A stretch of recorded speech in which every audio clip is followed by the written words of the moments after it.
Hi, it's Ben. Today we're going to be speaking with Corissa Nunn.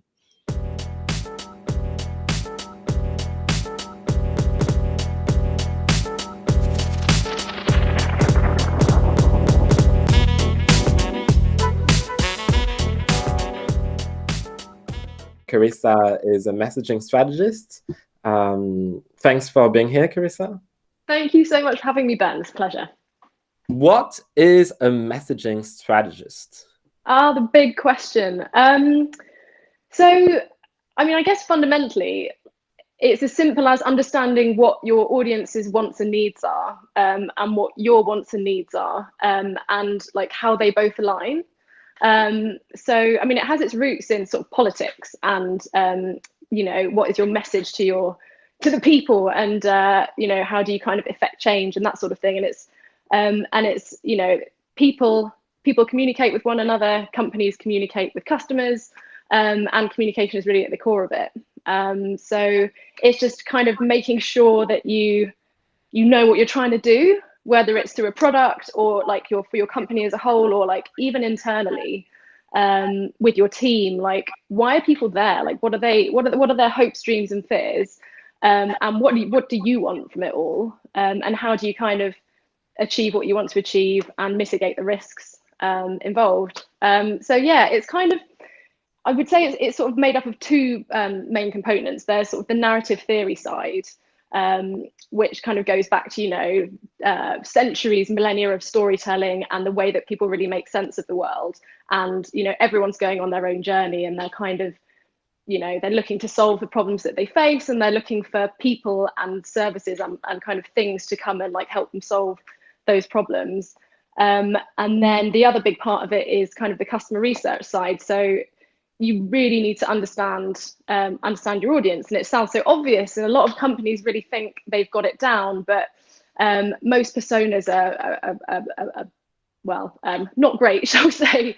And it's actually really hard to do it well. I think it feels deceptively easy, because once you've got, here's a persona, here's Jose the gardener, I don't know, and you kind of put a few bullet points for who he is, and you feel like you've kind of done that work. But actually understanding the people who are really going to get value out of what you do, that is the biggest piece of work. And when you're in a rush, like when you've got your team, you've got deadlines, you've got KPIs, you've got targets to hit, that feels like the thing that you can skip, actually doing that work of understanding the people that you're really trying to connect with. I guess, does that make sense in a nutshell? Yeah, it makes sense. I'm trying to understand also how it really sort of differentiates it from a UX designer, for instance. Yeah, so I suppose it kind of comes before the design phase. So Right. before Okay. you can put words on a page, before you can like arrange elements on a screen, you've got to know what you're really trying to do with it. My background was in copywriting, which is, I guess, really related to UX design, and they kind of both come sort of slightly later down the line. Once you know the point of what you're trying to do and how it aligns with your reader or your customer or your colleague, whoever it might be, then you know how to kind of go about solving that through what it looks like, or what the solution actually looks like. One big thing that comes into it, that it took me a long time to get this through a lot of trial and error, but whenever you are like inside a company or inside a team, you quickly develop a blind spot to what it is that you actually do. Like, what is the value that people see in you, in the service that you provide? Your happiest customers, what is it that they really think you do for them? Because it's just become the norm to you, like all the stuff that is kind of clever or new or innovative, or the really amazing stuff that you do for your customers, you kind of can't see it anymore, and you kind of go down rabbit holes. Like, you might think that the thing that you do is provide some like really cutting edge technology, whereas actually the thing that your customers really love about you is like the human service that you provide. There's some quite good examples that I can chat about a bit later to illustrate those. I'd say a lot of it is also around the rule of the 2080, because most of the time you would end up spending so much effort doing certain things, but actually the impact that it has is only 20%. Whereas the little things that you do, those actually have quite a lot of importance and impact on the way your customer perceives you, and in regards to the value that they see in it. Mm-hmm. Yeah, definitely. I guess that's where really like digging into like the scope and the context of the thing that you're building or the point of your company, that really helps you dig into what is valuable and what's not valuable. I mean, it's definitely like a viable strategy to just fling a load of stuff at the wall and hope something sticks. Like that is totally viable if you have the ability to kind of keep up that cadence and do really like radical experiments. I think realistically, most companies, they just don't have the resources and the speed to be able to do that. And they actually, what they really want is they want to give something their best shot. And they're looking for like a process to kind of to like stack the odds in their favor of like getting it right. So say you've launched a new product, say it's like, oh, what's an example? Like a new kind of price comparison website or something. Yes. And you know, the business is committed to doing it, and you think it's valuable and you think there's something there. And then you just want to work out, okay, well, how do we present this to the world in the way that the world gets it and wants it and pays for it? It's most useful when the company has really, and this again, it sounds really obvious, but when a company has either identified a real need out there, Right. people are looking that they're feeling the pain of wanting to solve a problem and they can't solve it, and you've done the research and you know that there's people out there who want this, or if you're kind of scratching your own itch and you've I mean, like everyone always gives the example of Basecamp, right? Like they famously, I can't remember what their original company did, but it wasn't what they now do, which is kind of project management. But they built Basecamp to make their own like internal workings easier, and it turned out to be so useful that then they ended up selling it, and now they're incredibly kind of profitable, happy company. They're always held up as this amazing example of how to find product market fit and have a happy team and all of this stuff.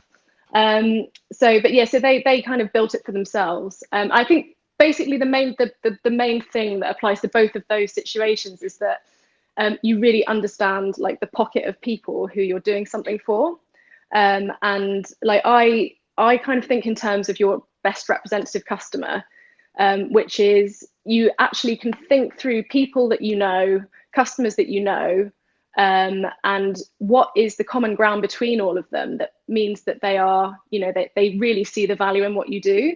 And they keep coming back. They're the kind of customers that they refer people, they're repeat business. You don't have to pay much to acquire them. They just like walk through the door, and trying to like zone in on those people is kind of the key. And I mean, the hard thing about that for any company is it means that you are intentionally saying no to a lot of customers who are not like a good fit for you, or you're not the right service for them.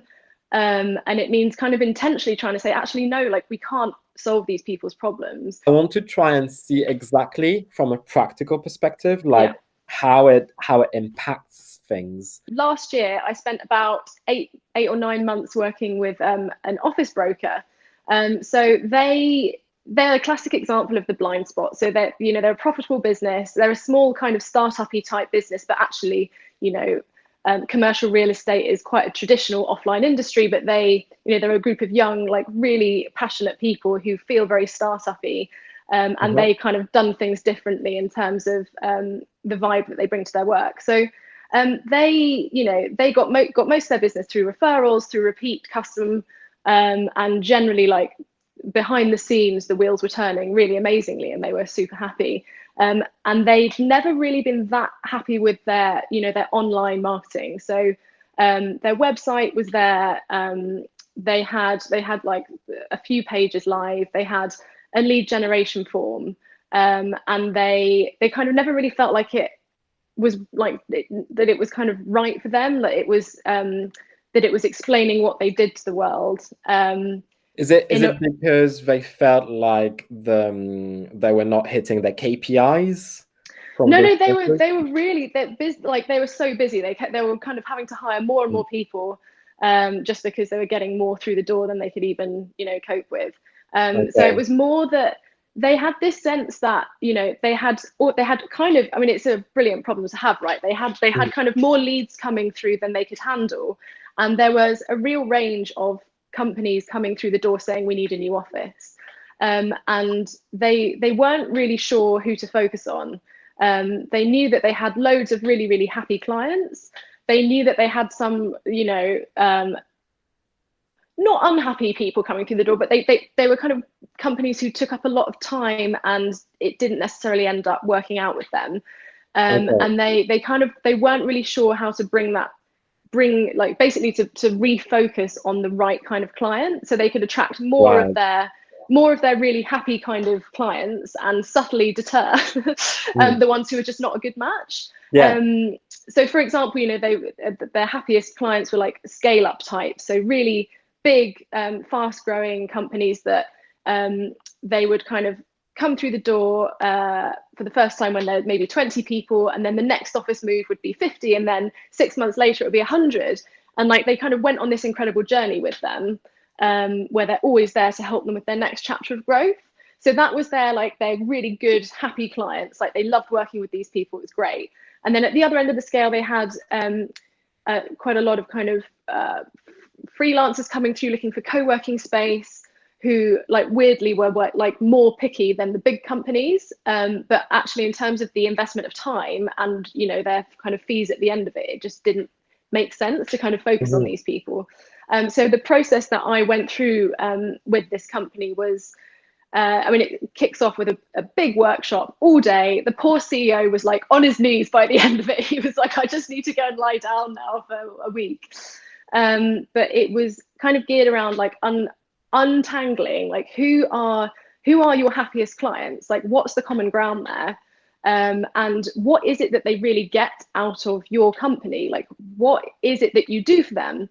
And the really interesting thing, and the thing that changed their entire strategy over the next year, was because this office broker is quite techie, startup-y cool. They do some cool things with tech, like online interactive maps. If you're going to view some offices, they'll kind of put together quite a cool like online brochure for you, so you have all the information there. So they were kind of thinking, oh well, we need to automate more of our process. We need to like, you know, do more techie stuff. It's all about the tech.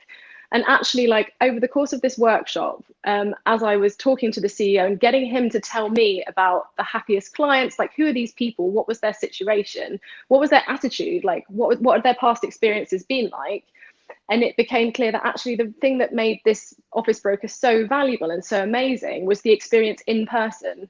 So once you've decided that you want to go and view some offices, this company will, like, they'll take you by the hand, they will show you around all these offices, they're right there by your side, and they don't behave like a sort of traditional office broker, in that they're very kind of like very casual, like quite jokey, just like literally like a friend would be. And that's quite uncommon in the industry. I'm sure it will change over time, as things always do, but really that was the thing that set this company apart and kept people coming back. So what we ended up doing after this workshop is you kind of it helps to kind of put together a framework of the journey of transformation that you take your client through. So for them, it was like, you know, that their client comes through the door, they're worried that this is going to be a bad experience, that they're going to get conned, that it's going to be a horrible like time drain, and they're not going to enjoy it. And they're motivated by wanting to do right by their team, to get an office that helps their team really do their best work.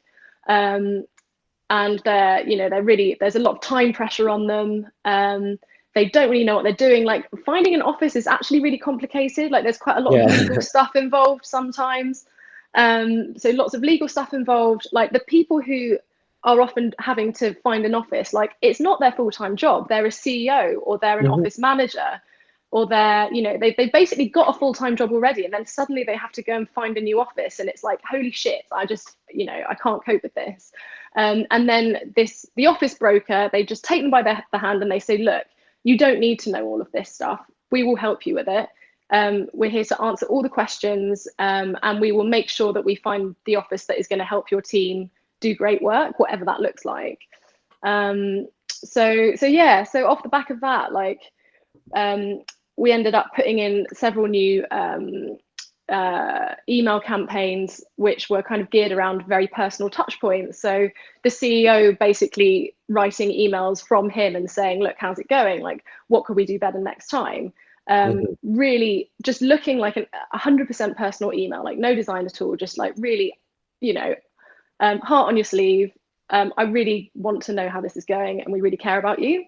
So rather than automating more of their like lead generation process, they actually ended up making it more personal. So it was kind of almost, we ended up going almost the opposite direction to where they thought they needed to go. Right. Yeah. And yeah, it worked really well. So yeah, I think that's what it can do in terms of, I suppose that's quite marketing specific. But it did ultimately change some of the course of the decisions that they were making technically, in that they paused some of their technical plans so that they could instead invest in some of their comms. It's a great actually example. You really need to understand your users, your customers, and you sort of need to evaluate them based on the effort that you need to provide in order to provide them a service. And again, as you were saying, I imagine that the freelancer type, if you would be to cater more specifically for this kind of customer, probably automation would be better because you would be dealing with a much higher volume. That's exactly it. Yeah, exactly it. Exactly, because whereas here you might not need more than 10 customers. And for 10 customers, you really want to be providing them personal and tailored services, which is the kind of thing that you would not be achieving. Yeah, that's exactly it. So it's like, I mean, it all kind of hinged around like, who is this best representative customer? And yeah, as you say, like in some instances, maybe more automation is the way. You have a lot of companies which are facing multiple personas. How would you approach this from your perspective? So I think the really interesting thing is often you think you've got two completely different people, but there's always some common ground somewhere, somewhere like below the surface. And I mean, just to go back to the office broker, they thought they had two different personas because they had, in many cases, their contact at their client company was the CEO or the founder. And in other cases, it was the office manager or the executive assistant. But actually, like once we really like started like unpicking it and digging into what are these people like as people, what are they like? And the thing that actually the thing that united them, which meant that actually we could treat them as one and the same person, was that they basically believe that awesome teams deserve an office that helps them do awesome things. And right. Their motive for like finding the right office for their team was that they really wanted to look after their team and give them a nice space to work, make them happy, help them do great work. And actually, like beneath the surface, that was a common trait that they both shared. So even though they had kind of worried about other things like, one might be more cost conscious than the other, and there were various differences, actually there is a common thread. And I think that's something that like a lot of companies can take heart in, is that often there's more shared ground than you would think. And then, I mean, then where the differences kind of come into play is, how you kind of structure your ecosystem of what you put out into the world. So, so for example, going back to this office broker, we ended up creating a sort of help center with different resources that might be relevant to like one person or the other. But the thread that was kind of running through it was still this, was still the kind of same undercurrent, if you see what I mean. Cool. Well, thanks a lot, Corissa, for all this insights. It was super useful actually and very interesting to chat about it. I really like the examples that you were giving around the office broker. It's been a pleasure.